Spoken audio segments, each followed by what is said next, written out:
Mario Party 6 is one of the more interesting titles in Mario lore, as it's the first game in which the Mario characters aren't actually competing against each other, but trying to stop Twila and Brighton, the agents of the Sun and Moon, from fighting. How did our Mushroom Kingdom Crusaders put a stop to this quarreling?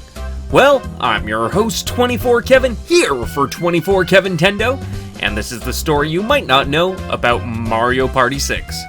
Manuals up! Mario and his cohorts love to whoop it up on Mario Party World. Brighton and Twila, the Sun and Moon, have always hosted the party. They're usually good-natured, but one day, the two began to argue when Brighton asked Twila, "Who is more impressive, you or me?" "I'm more dazzling." "No, I'm way cooler than you." "I'm better." "I'm cooler." "I'm better." "I'm cooler." Brighton and Twila were furious at each other. It seemed like nothing could end their furious feud. Thankfully, Mario came up with a plan. "I forgot it. The stars will help us end their fight. We'll throw a Mario Party to fill the star bank." With the power of the stars, they had a shot of getting them to make up. Determined to settle Brighton and Twila's spat, Mario and his party-hardy cohort set out to stockpile stars. But will the power of the stars be enough to end Brighton and Twila's feud? Find out next time on Dragon Ball Z! Sorry, got a little carried away there.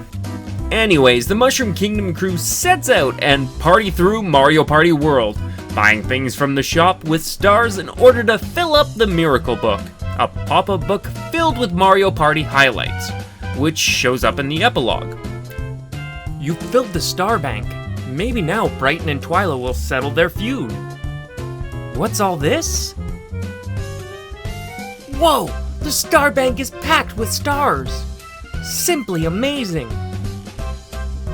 You got all those stars. Just for us! You must have been working hard to collect all these stars. We're sorry our quarrel caused a fuss. We promise to get along. To show our appreciation, we'll do something special. Watch! Brighton and Twila used their wands around the star bank as two lights circled it, and a bright light shot out to the sky as all the superstars were released back into the wild. Lighting up the night sky in a beautiful show for all to see, both DK and Bowser noticed the stars lighting up the light sky from a distance. Unfortunately, they're not there to celebrate everyone, but they still get the benefit of the reward at a distance. The sky exploded in a burst of dazzling starlight. Everyone was awestruck. After that, Brighton and Twila watched over Mario Party World until the end of time. With all the stars twinkling in the sky, everyone got back to partying as usual. Party on, Mario. Party on. Now, just to clear things up, Brighton and Twila aren't the Sun and Moon, but instead agents of the Sun and Moon as stated in Mario Party 100 BIOS, which makes that a lot easier to digest. As you know, I always try to find a winner in these games, and unfortunately, this one wasn't as cut and dry as I would have hoped to in cutscenes. So I decided to review The Miracle Book, as it seemed to be a retelling of the best moments in Mario Party. Going over the pop-up book, we can deduce the following people earn coins in the following games. In Blooper Scooper, it looks like Wario, Peach, and Toad all survive, so coins for all. Odd card out goes to Boot. Daisy wins Amp Attack. Wario and Waluigi win Mullet. Wario wins Trap Artist. Garden Grab was won by Peach and Koopa Kid. Waluigi won Pokey Punch Out. Boo and Luigi lost Bodybuilder to someone? Mario won Throw Me a Bone and Freeze Frame, while Luigi looks on kinda creepily in the background. Peach wins Banana Shake. Mario, Daisy, and Toadette win Snow Brawl against Yoshi, only to lose immediately in a rematch.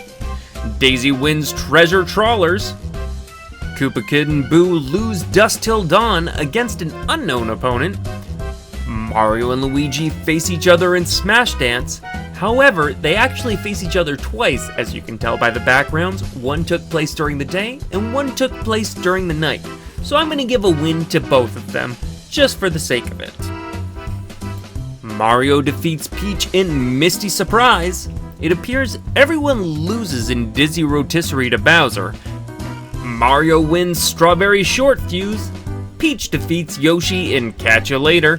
And in our final match, Mario defeats Luigi in Motown, with Peach collecting all the blades of grass for whatever reason. So therefore, going by the games played, there is one person who managed to eke out a victory by only 10 coins. Wario and Daisy actually tied for third place with 30 coins. Peach barely eked out a victory over them with 40 coins. But our winner by 10 coins is Super Mario! Fun fact, Mario only had a 62.5% win rate in the book, enough for second highest, but Boo surprisingly comes out on top with a 66.7% win rate. Granted, he only competed in 3 games and won twice, but his only loss was when he teamed with Luigi, who had the worst win rate of the entire game, winning only once and losing a whopping 8 times. Guess that's what happens when you rely on doing nothing to win for most of your life.